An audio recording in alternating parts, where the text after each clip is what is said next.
الدين لنا والحق لنا والعدل لنا والكل لنا. الدين لنا والحق لنا والعدل لنا والكل لنا. أضحى الإسلام لنا دينا وجميع كون لنا وطنا.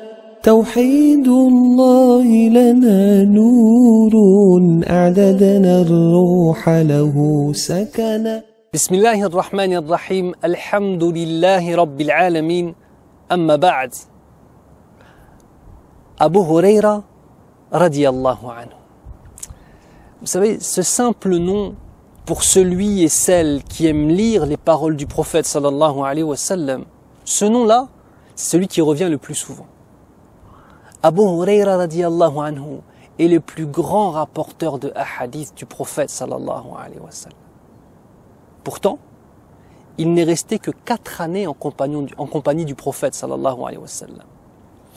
Mais il y a une chose qui le caractérise que les autres sahaba radiyallahu anhum n'avaient pas. Parmi les choses, il est extrêmement pauvre. Et il faisait partie de ce qu'on appelle Ahlus Sufa. C'est-à-dire ceux qui vivaient dans la mosquée du prophète sallallahu alayhi wa sallam, qui n'avaient pas de maison, qui n'avaient pas d'argent et qui vivaient des sadaqas des gens, des aumônes des gens. Alors oui, il a passé 4 années, alors que d'autres ont passé 10, 15, 20. Mais pourquoi est-ce qu'il a rapporté beaucoup plus que tous les autres? C'est qu'il a passé 4 années où dès que le prophète sallallahu alayhi wa sallam mettait les pieds dans la mosquée, il était là à entendre, à écouter, à mémoriser et à avoir fait des du'as pour ne jamais oublier. C'est très important de comprendre une chose, mes frères. Ce n'est pas un hasard si j'ai commencé par le fait de vous rappeler que c'est le plus grand rapporteur de hadith. Parce que les ennemis d'Allah Azza wa Jal, qui sont les ennemis de la sunna du prophète sallallahu alayhi wa sallam, n'ont de cesse de l'attaquer. Vous savez pourquoi? N'ont de cesse de sortir des histoires sorties je ne sais pas d'où, et très souvent sorties des livres des chiites. Parce qu'attaquer Abu Huraira, c'est attaquer la sunna. Quand tu veux te débarrasser des paroles du prophète, quand quelqu'un veut se débarrasser de la sunna, vous savez l'attaquer. Il attaque les rapporteurs de la sunna, qui sont les compagnons du prophète sallallahu alayhi wa sallam. Et ce n'est pas un hasard si les 2 compagnons les plus attaqués sont Abu Huraira et Aisha radiyallahu anha, qui sont parmi les plus grands rapporteurs de hadith. Si tu les fais tomber, tu fais tomber déjà je ne sais combien de milliers de hadiths. Subhanallah. Ceci étant dit, ce sahabi Jalil radiyallahu anhu wa ardahu, on demande à Allah Azza wa Jal de lui donner la satisfaction, Ya Rabbal Alamin, avait une maman, comme nous tous, walhamdulillah. Mais cette maman n'était pas musulmane. Et il n'avait eu de cesse de l'appeler à l'islam. Vous savez, hein, la maman, elle a une place spécifique dans le cœur. Elle a une place spécifique dans le cœur. Et même si toi t'es guidé à l'islam, wallah, t'oublies pas ta mère. Et wallah, que quand ta mère n'est pas musulmane, alors que toi tu es musulman ou que tu es musulmane, tu n'as de cesse de la regarder avec les yeux de la miséricorde. Et il n'avait de cesse de l'appeler à l'islam. Elle refusait systématiquement. Fafi yawmin min al-ayyam, un jour parmi tant d'autres, il avait continué encore une fois à l'appeler à l'islam et elle avait dépassé toutes les limites. Elle avait insulté le prophète d'Allah sallallahu alayhi wa sallam. Lui touché par cet élément. Vous savez, il y a un proverbe qui dit « Les seuls qui peuvent nous faire du mal, c'est ceux qu'on aime ». Eh bien, il n'y avait personne qui l'aimait plus que sa mère. Et en insultant le prophète sallallahu alayhi wa sallam, c'est là où elle lui avait fait le plus de peine. Alors il est face à la femme de sa famille qu'il aime le plus, qui parle de la créature qu'il aime le plus que lui-même, qui est le prophète sallallahu alayhi wa sallam. Alors il va voir le prophète d'Allah, et regardez, il ne vient pas se plaindre de sa mère, mais il vient lui demander de faire des du'as. Le prophète sallallahu alayhi wa sallam le voit en larmes, le voit pas bien, le voit. Ma bika ya Aba Huraira, qu'est-ce que tu as? J'ai entendu de ma mère sur toi des propos qui me déplaisent.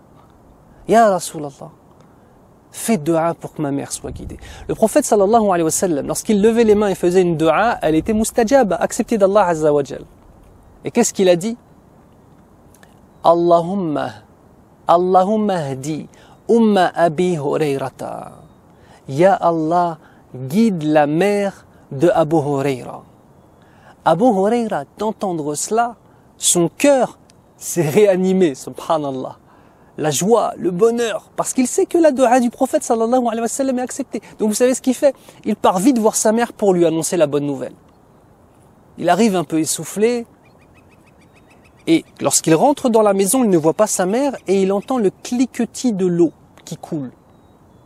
Et il veut rentrer, et sa mère lui dit, ne rentre pas, je suis occupé, ya Aba Hurayra, je suis occupé, ne rentre pas. Il attend, et au moment où il veut lui dire, le prophète sallallahu alayhi wa sallam a fait dua pour toi, et tu vas donc devenir musulmane, j'en ai la certitude, elle ouvre la porte, elle avait mis le hijab, elle avait fait ses ablutions, et elle lui dit, ashhadu an la ilaha illallah, wa ashhadu anna Muhammadan abduhu wa rasuluhu sallallahu alayhi wa sallam. Par la simple dua du prophète sallallahu alayhi wa sallam. Abu Hurayra, voyant ça, imaginez-vous la joie qu'il a ressentie. Donc il court remercier le prophète sallallahu alayhi wa sallam et dit, ya Rasulallah, je te redemande une dua. Tu vois, c'est les gens qui redemandent encore du khair, mashallah, qui redemandent du bien. Je te redemande encore une dua. Fais en sorte que les croyants nous aiment et que nous aimions les croyants. فقال النبي صلى الله عليه وسلم اللهم حبب عبيدك هذا يعني أبا هريرة وأمه إلى عبادك المؤمنين وحبب إليهم المؤمنين. Ce qui signifie, Ya Allah, fais en sorte que ces deux personnes soient aimées de tes adorateurs croyants. Très important ce hadith. Et fais en sorte que ces deux adorateurs croyants aiment les croyants. Ça veut dire quoi? Lorsque tu vas rencontrer une personne qui n'aime pas Abu Hurayra radiyallahu anhu, il ne fait pas partie des adorateurs croyants. Voilà ce que nous signifie ce hadith. Je ne dis pas que la personne est non musulmane et est sortie de l'islam, je ne dis pas ça. Mais en tout cas, il n'est pas dans le degré de l'iman, sa foi n'est pas complète, simplement par le fait de ne pas aimer Abu Hurayra radiyallahu anhu. Walhamdulillah. Alors l'action, elle va être simple et elle va se référer directement à cette histoire, vis-à-vis de cette mère qui s'est convertie à l'islam. Alors c'est un message un peu spécial, je vais m'adresser aux convertis à l'islam, ou bien alors aux gens qui sont revenus à Allah, dont les mamans sont très très loin et dont les papas sont très très loin de l'islam. Tu espères qu'Allah guide? Regarde la cause. La cause, ça a été les invocations. Mais si tu espères que tes invocations soient acceptées d'Allah, soit un modèle de piété, soit un modèle de droiture, soit un modèle d'abnégation et de sacrifice de toi-même, soit une personne qui apprend son dîn. Tu sais, je peux te donner toutes les techniques que tu veux sur la douceur, comment faire. On me pose souvent cette question, comment on fait pour que nos parents embrassent l'islam? Je peux te donner des façons de parler, je peux te donner des discussions à aborder, je peux te dire, et un bon comportement. Mais mon frère, tu sais, ma sœur, tu sais tout ça. Fais en sorte que tes du'as soient directement vers ton Seigneur. Sois directement des invocations qui soient exaucées par lui, Inch'Allah. Comment tu fais? Sois pieux, sois pieuse. Arrête de croire que tu vas pouvoir continuer à mener une vie où tu es plus ou moins dans l'oubli et simplement en ayant des discussions intéressantes, tu vas pouvoir obtenir. Ton père, ta mère, ils te regardent et ils regardent quel comportement et quelle vie tu as. Tu ne peux pas appeler à l'islam quand toi, tu n'es pas une personne qui vit cet islam. C'est un peu la même chose que les hommes ou les hommes qui sont mariés avec des non-musulmanes et qui disent « j'espère qu'elle va se convertir », mais lui-même il fait pas la prière. Tu espères quoi? Si elle fait la prière, après elle va te quitter. Je l'ai vu, des hommes qui ont appelé leur femme à l'islam alors qu'eux n'étaient pas ce qu'on appelle pratiquants, même si j'aime pas du tout cette expression-là. D'accord? Quand elle, mashallah, elle a compris l'islam, elle l'a quitté parce qu'il n'était pas assez bien. Bon, ça me fait rire, mais khair, inshallah. Vous voyez ça? Et tu sais pas comment Allah Azza wa Jal va faire les choses. Donc tu espères qu'Allah Azza wa Jal guide tes parents, sois pieux, sois pieuse, délaisse les péchés, sois une femme pudique, sois un homme pudique, sois une femme ou un homme qui adore son Seigneur, qui fait le siyam de Daoud alayhi salam, de jeûner un jour sur deux, ou au minimum de jeûner tous les lundis et tous les jeudis. Lève-toi la nuit, prie, prosterne-toi, et arrête de croire Arrête de croire que simplement des belles discussions et des belles paroles pourront amener les gens à l'islam. La première des choses, c'est toi et ta relation avec Allah. قال النبي صلى الله عليه وسلم أقرب ما يكون العبد من ربه وهو ساجد. Le moment où l'adorateur est le plus proche de son Seigneur, c'est lorsqu'il est prosterné. Prosterne-toi, qui est la meilleure des actions, dans le meilleur des temps, qui est le dernier tiers de la nuit. Demande, et Allah, yastajib inshallah. Allah répond à la demande, inshallah ta'ala. Barakallahu fikum, uhibbukum fillah. Wallah, je vous aime pour Allah. Je vous dis à très bientôt, inshallah. Wassalamu alaikum wa rahmatullahi wa barakatuh. الدين لنا والحق لنا والعدل لنا والكل لنا. الدين لنا والحق لنا والعدل لنا والكل لنا. أضحى الإسلام لنا دينا وجميع كون لنا وطنا.